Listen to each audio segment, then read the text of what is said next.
Hair oils and hair food, depending on how they are manufactured, are generally not the same. I do have a hair food that is mineral oil free.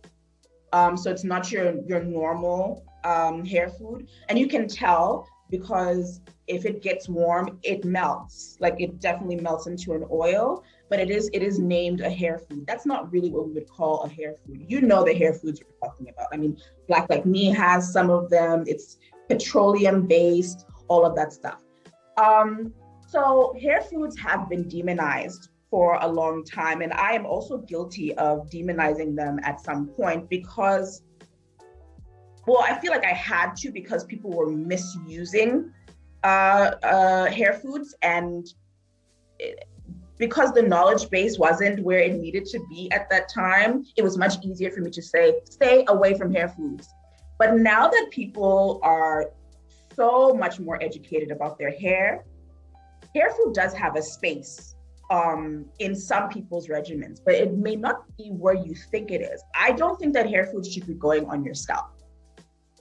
I think if anything, if you want to use hair foods, especially if you have high porosity hair, you should use it on your ends to seal in your ends after putting in your moisturizer.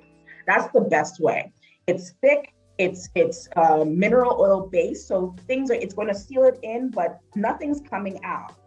But also, you have to be responsible when you use hair foods. You have to make sure that you are washing your hair on a regular basis, probably weekly. Because it's so thick and it's mineral oil based, it is going to seal it in, but then your hair is also not going to receive any more moisture from outside. So in order for your hair to receive that moisture from the outside, you're going to need to wash all of that off and start again. So if you're willing to be responsible with your use of hair food can be a real game changer in a certain person's regimen. I remember in 2019, you had this castor oil challenge where one had to put castor oil. Now you know that I'm low porosity and I know you high porosity. Was I the perfect candidate for your challenge? Because I did it and my hair was greasy and I thought, okay, maybe I've missed a step. Maybe I was supposed to do something that I didn't do. Was I the perfect candidate for this thing as low porosity, or was it targeted at someone else? No, you weren't. And you know what? I have to take full responsibility for that. I probably should have specified who this challenge is best for.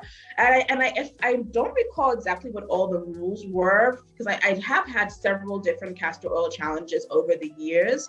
Some people were using it to help thicken their hairlines. Others were literally putting it on their scalp and their hair to, help stimulate growth. So yes, now that we know that you are low porosity, absolutely not. There's a reason why your hair was greasy, because now you know that your cuticles lay flat, so it's not going to penetrate anything. And castor oil doesn't penetrate the hair anyway. Castor oil is supposed to lay on top of the hair and help thicken and help strengthen and all of that other stuff. But in no way does castor oil penetrate anything. The molecules of castor oil are far too big to penetrate the hair.